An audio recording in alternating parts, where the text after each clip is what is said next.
Ahoy hoy, I'm Planarwalk, and this is not the 2000 subscriber special, that's coming in a few days.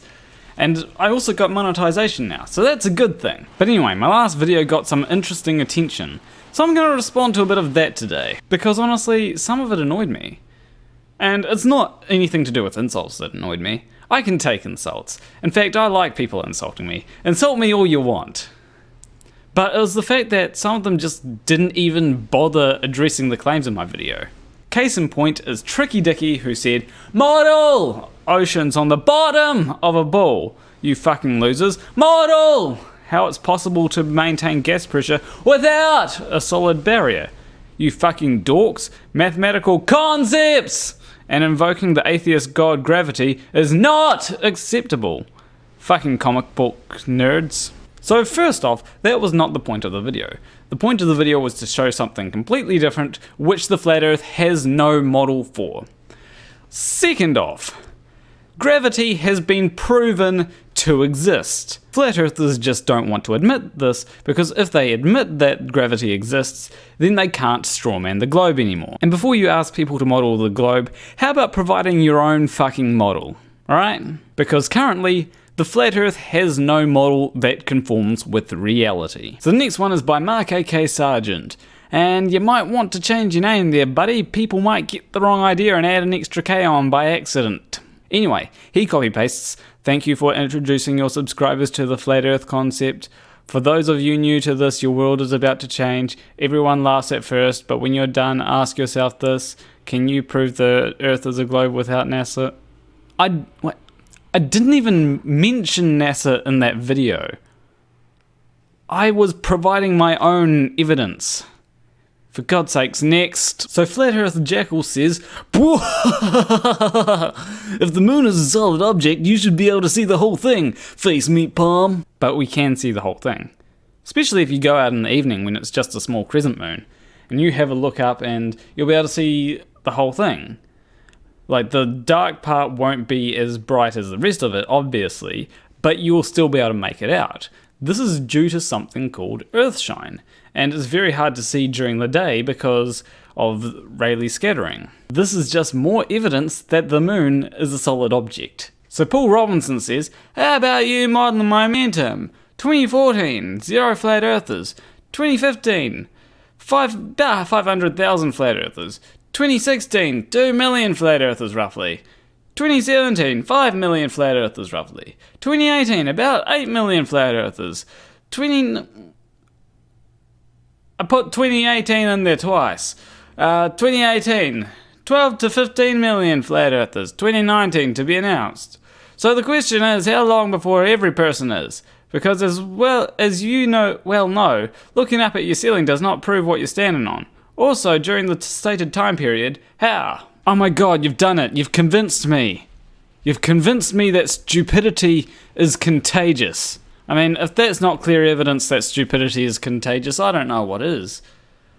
But as for looking at the ceiling to prove what I'm standing on, you know, if I want to know the shape of my room, I'd look at the ceiling. I wouldn't look at the floor, because things like a fucking bed and a bookshelf or this here would be in the way, and so I wouldn't get a true idea of what the shape of the floor is. So I'd look at the ceiling, and that gives me a much better idea of what the shape of the room is. Obviously, flat earthers really struggle with solving problems from a different angle. Dave Marsh says, "What the hell does phases of the moon have to do with there being no measurable curvature over large bodies of water?" You see, this was the type of comment that annoyed me, because it wasn't trying to debunk what I said in the video.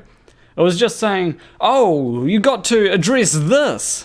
The thing is, there have been people that have addressed it. How about this photo? Or this one? Or maybe you prefer this one. Or maybe this one is the best one for you. There's plenty more where that came from. In fact, if you go check out Soundly's channel, he's got quite a few things to do with Lake Pontchartrain. But flat earthers just refuse to accept that because they don't want to live in reality. Instead, they want to live in Flirtadia, the magical world of pancakes. Lacking validation boy says, "Cove Priest assumes the moon is a physical object, like a complete moron, then calls the bravest members of humanity idiots. Priceless." Did he just say that the flat earthers are the bravest members of humanity? I mean, last I checked, they weren't being rounded up and put into concentration camps. Chill the fuck out, dude. Now, the reason why I think that the moon is a physical object is because it behaves in the same way as a physical object. And, I mean, do you have any other explanation for what it could be? Why I Am an Idiot says, God is above the dome. Good luck. Again, not really anything to do with what I said in the video, and do you have proof of this god of yours? Alexander Lynx says, it's called a wet moon, or Cheshire moon, and it happens. You're right though, it can't happen on a rotating sphere, and if you Google those keywords, you will see for yourself.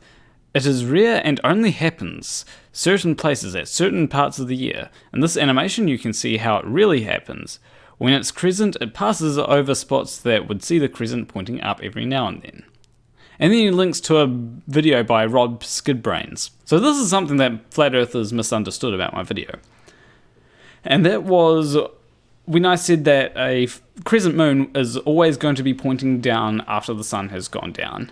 I did not mean that the horns of it or the spikes of it will always be pointing down. What I meant was that the face would always be pointing down. If you think of it as a whole circle, as if the moon was there, and then just take the face part, I meant that that part will always be pointing down. I tried to make this clear in my video. Globe Earthers understood this perfectly fine, but flat earthers seem to have trouble with everything. Simpson says, it's very easy to prove that Earth is a 2D plane, not a coin in space, big difference. If a jet must navigate true physical curvature, just as Nat Geo shows us, then the ship's sails disappear down and under the horizon as the ship sails around the curve. Jets never tip their nose. If they navigate curvature, it must be by lowering their speed and dropping in altitude. If they fly in a direct straight line from takeoff point, they will end up in outer space. So imagine this, a model plane flying around a globe, and it can only navigate curvature by dropping in the y-axis. As you can see, when it arrives on the opposite side of the planet, it's facing the wrong way around and has landed on its roof. Gyroscopes and weather radar also conclude that Earth is a plane. Earth is a 2D informational matrix, and reality works much like a computer game draws its world. There is not one photo of round Earth ball in existence. NASA shots are 100% faked as they know that Earth is a plane and matrix. Again, that was not the point of the video, you muppet! So I've heard this point being made many times. You know, they say that a jet would have to constantly dip its nose as it's going around the curvature of the Earth. And in a way that's true, except that a plane just has to, the pilots have to keep that level. And it's not just we're just going to keep on flying and if we get too much out of level, we'll just adjust it then. No, they have to constantly adjust it to keep it level. If a plane's going through turbulence, then they need to keep it level. And flying in a plane isn't exactly 100% smooth. There'll be things that may put it a little bit out of level, so they need to adjust for that. And in adjusting for that, they will eventually adjust for the curvature. Flat earthers seem to have this weird idea that a pilot will get like 5 degrees out and be like, oh shit, we better adjust now, time to dip again. And Wolfie could probably verify what I've said, so there's also that. As for all NASA images are faked, there are plenty which aren't. The Discover satellite. Try and prove that those images are faked. So Flat Earth Perth says, Flat Earth theory would point to the moon having its own light source with the evidence being moonshade is 2 degrees cooler than moonlight when tested, you fucking druggo. That would be good and all, but moonlight isn't colder, it's been debunked. Greater Sapient has done a great job debunking it. It's all due to radiative cooling. Flat Earth Therapy Channel says, funny how you can see the entire bull rock, one side brighter than the other darker. It doesn't really represent the moon behind, doesn't it? On the top, the sphere rock does not glow like the moon rock, and has a clear spotlight to it, unlike the moonlight, which is uniform. Back to school for some. You see, there's a major difference here. First off, the moon is outside the atmosphere, and the rock is inside the atmosphere. So maybe that can explain a couple things, like why you don't see the darker part of the moon during the day.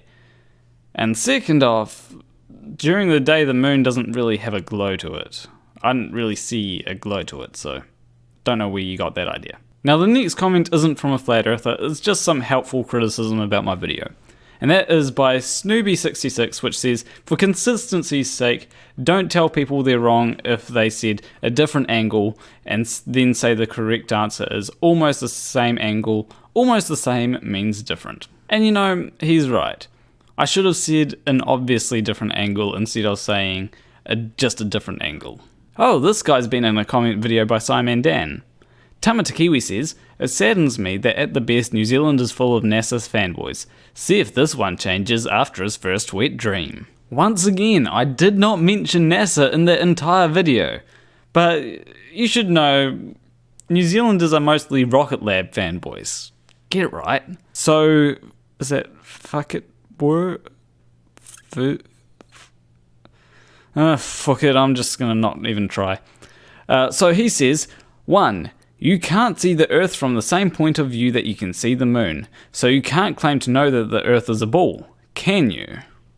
I mean, there's heaps of observations you can do to prove that Earth is a globe. 2.